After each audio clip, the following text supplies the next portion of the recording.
दोस्तों नमस्कार। शांति पर्व इस यूट्यूब चैनल में आप सभी का स्वागत है। आज के इस वीडियो में हम महाराष्ट्र की राजनीति पर बात करेंगे। महाराष्ट्र में जो कांग्रेस को करना चाहिए था वो रोहित पवार जी ने कर दिखाया। इस विषय पर विश्लेषण करेंगे। वीडियो को लाइक, शेयर और चैनल को सब्सक्राइब करना मत भूलिए। इस वक्त महाराष्ट्र में कांग्रेस पार्टी विपक्ष का सबसे बड़ा दल है, लेकिन जिस आक्रामकता का परिचय कांग्रेस को देना चाहिए था वो आक्रामकता इस वक्त कांग्रेस पार्टी में नजर नहीं आ रही। दूसरी तरफ शरद पवार जी के नेतृत्व वाली एनसीपी भले ही इस वक्त कमजोर नजर आ रही है, लेकिन इस पार्टी के नेता सक्रिय नजर आ रहे हैं। खासतौर पर इनमें शरद पवार गुट के युवा नेता रोहित पवार खासतौर पर आक्रामक नजर आ रहे हैं। रोहित पवार जी ने लगभग 800 किलोमीटर की पद यात्रा निकाली। इस यात्रा को उन्होंने युवा संघर्ष यात्रा नाम दिया। इस युवा संघर्ष यात्रा में लगभग 40 दिनों में महाराष्ट्र के 10 जिलों में और 30 तालुका में जाकर रोहित पवार जी ने इस पद यात्रा के जरिए सीधे लोगों से संवाद स्थापित करने का काम किया। यानी एक प्रकार से राहुल गांधी जी ने जो भारत जोड़ो पद यात्रा निकाली, उसी तर्ज पर रोहित पवार ने युवा संघर्ष यात्रा निकाली। इस यात्रा का कितना फायदा मिलेगा ये आने वाला वक्त बताएगा, लेकिन जो पब्लिक कनेक्ट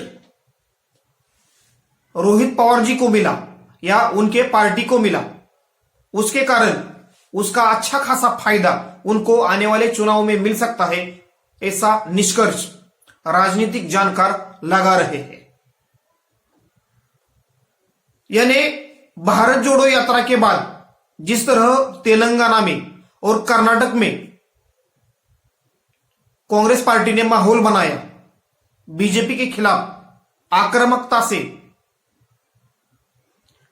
प्रचार प्रसार किया, उसी तर्ज पर महाराष्ट्र में अगर बीजेपी भारत जोड़ो यात्रा के बाद सक्रिय रहती और नेता जमीन पर रहकर संघर्ष करते, कार्यकर्ताओं को कुछ नया कार्यक्रम देते,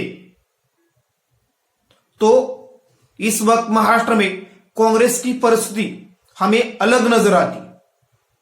अभी भी कांग्रेस के पास महाराष्ट्र में वक्त बचा है।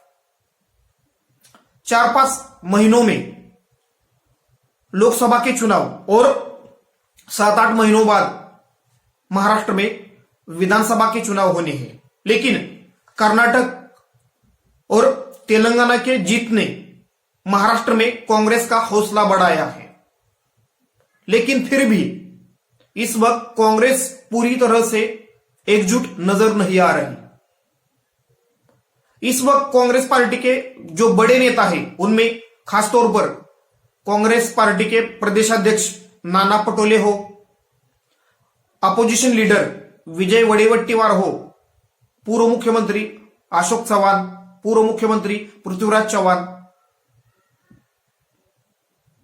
पूर्व मंत्री सतेज पाटिल या उनके जैसे बड़े नेता, वो इस वक्त पूरी तरह से सक्रिय नहीं है। वो नेता अपने जिलों में ही काम कर रहे हैं। जो नैरेटिव इस वक्त कांग्रेस पार्टी को बनाना चाहिए, वो नैरेटिव कांग्रेस पार्टी इस वक्त महाराष्ट्र में बना नहीं पा रही। यानी इस वक्त कांग्रेस पार्टी के पास अलग अलग सर्वे में 18 से 20% वोट शेयर नजर आ रहा है। अगर कांग्रेस पार्टी जमीनी स्तर का संघर्ष करती है, लोगों के सवाल और लोगों से जुड़े मुद्दे उठाती है, जैसे कि महंगाई, बेरोजगारी, जनता के आर्थिक हालात, पेट्रोल डीजल की बढ़ती कीमतें, शिक्षा स्वास्थ्य का सवाल, ऐसे और किसानों का सवाल, ऐसे कई मुद्दे हैं जिनसे बीजेपी को घेरा जा सकता है। लेकिन अगर कांग्रेस पार्टी आने वाले दिनों में बीजेपी को घेरने में असमर्थ रहती है तो महाविकास आघाड़ी गठबंधन को जीत मिलने की उम्मीद या सफलता मिलने की उम्मीद महाराष्ट्र में कम है। 2014 और 2019 की तरह 2024 में बीजेपी को सफलता मिलने की उम्मीद कम नजर आ रही है। जिस प्रकार सत्ता के लिए बीजेपी ने महाराष्ट्र में जो राजनीतिक प्रयोग किए, उन प्रयोगों के कारण बीजेपी के खिलाफ जनता में एक बड़ा गुस्सा नजर आ रहा है। मराठा रिजर्वेशन का सवाल हो या धनगर रिजर्वेशन का सवाल हो या आरक्षण के सवाल हो, उनको लेकर सरकार के खिलाफ जनता में नाराजगी है। लेकिन इस नाराजगी का फायदा जिस तरह विपक्ष में रहकर बीजेपी उठाती है, उस तरह कांग्रेस इस वक्त उठाती नहीं दिख रही। कांग्रेस पार्टी का महाराष्ट्र में सबसे ज्यादा फोकस विदर्भ में नजर आ रहा है। मराठवाड़ा, पश्चिम महाराष्ट्र में कांग्रेस पार्टी में एक स्थिरता नजर आ रही है। यानी जो संघर्ष विदर्भ में कांग्रेस पार्टी करती हुई नजर आ रही है, वो संघर्ष मराठवाड़ा और पश्चिम महाराष्ट्र में करती नजर नहीं आ रही। कांग्रेस पार्टी के साथ इस वक्त उद्धव ठाकरे जी के नेतृत्व वाली शिवसेना और शरद पवार जी के नेतृत्व वाली एनसीपी पार्टी भी है। जिस प्रकार रोहित पवार ने युवा संघर्ष यात्रा के जरिए सत्ता के खिलाफ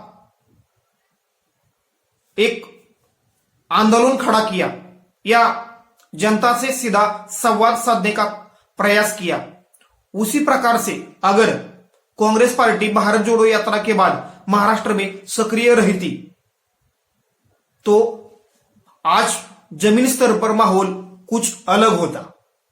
मध्य प्रदेश, छत्तीसगढ़, राजस्थान, इन तीनों राज्यों में कांग्रेस को हार का सामना करना पड़ा है। लेकिन इन तीनों हिंदी भाषिक राज्य की राजनीतिक परिस्थितियां और वहां का जनादेश अलग है और महाराष्ट्र में जनता की सोच अलग है। जिस तरह कर्नाटक, तेलंगाना में कांग्रेस पार्टी को जीत मिली है, उसी प्रकार महाराष्ट्र में भी कांग्रेस पार्टी जीत सकती है। लेकिन अगर कांग्रेस पार्टी इन दोनों राज्यों में जिस तरह कांग्रेस के नेताओं ने जमीनी स्तर की लड़ाई लड़ी, वह लड़ाई लड़ने के लिए कांग्रेस पार्टी के नेता महाराष्ट्र में तैयार हो तो या प्रयास करे तो तेलंगाना में रेवंत रेड्डी जी ने बीआरएस सरकार के खिलाफ और बीजेपी के खिलाफ एक बड़ा संघर्ष किया। उसी प्रकार कर्नाटक में डीके शिवकुमार और सिद्धरामैया, इन दोनों नेताओं के नेतृत्व में कांग्रेस पार्टी ने कड़ा संघर्ष किया। महाराष्ट्र में कांग्रेस को नेताओं की कमी नहीं है, लेकिन उन नेताओं के पास इच्छा शक्ति कम नजर आ रही है। अगर कांग्रेस पार्टी आपस में जो मतभेद है उसे दूर कर जमीनी स्तर पर एकजुट होकर काम करती है तो उसका अच्छा खासा परिणाम हमें आने वाले चुनाव में देखने को मिल सकता है। भारत जोड़ो यात्रा के बाद अलग अलग प्रोग्राम द्वारा, यानी हाथ से हाथ जोड़ो हो या कांग्रेस के महाराष्ट्र के नेताओं और कार्यकर्ताओं ने पदयात्रा निकाली, लेकिन उस पदयात्रा का समय एक महीना भर का रहा हो। उसके बाद उस पदयात्रा के जरिए जो एक कांग्रेस के पक्ष में माहौल बना था, उसको कैच करने में या उसको जनता के सपोर्ट में,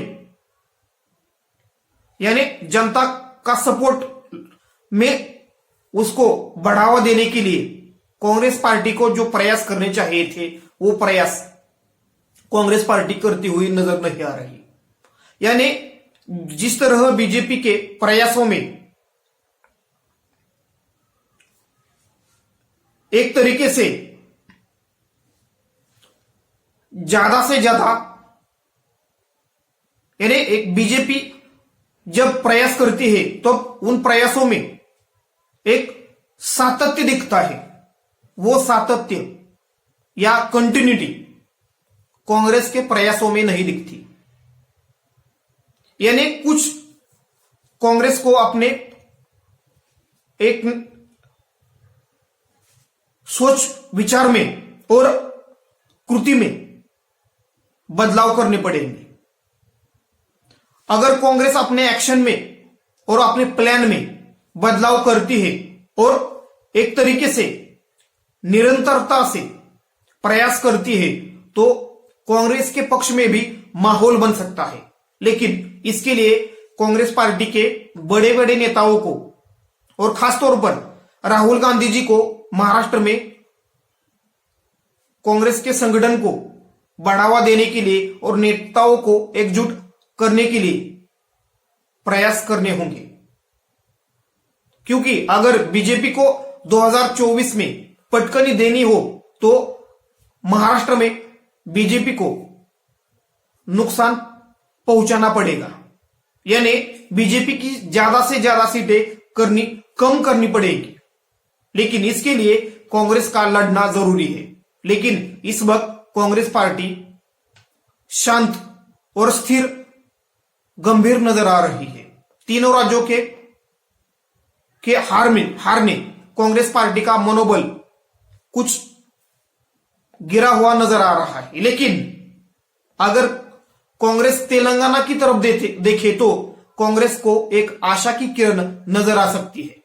वही आशा की किरण महाराष्ट्र में कांग्रेस को मजबूती प्रदान कर सकती है। और कांग्रेस का आलाकमान अगर महाराष्ट्र में कांग्रेस का संगठन बढ़ाने के लिए प्रयास करता है तो उसके अच्छे नतीजे कांग्रेस को आने वाले चुनाव में मिल सकते हैं। इसके लिए कांग्रेस पार्टी को रोहित पवार जी की तरह जनता के बीच जाकर संवाद स्थापित करना पड़ेगा। अलग अलग पद यात्राओं के जरिए माहौल बनाना पड़ेगा। क्योंकि जब तक आप बीजेपी के खिलाफ रास्ते की लड़ाई नहीं लड़ते तब तक बीजेपी को आप परास्त नहीं कर सकते। धन्यवाद। वीडियो को लाइक, शेयर और चैनल को सब्सक्राइब करना मत भूलिए।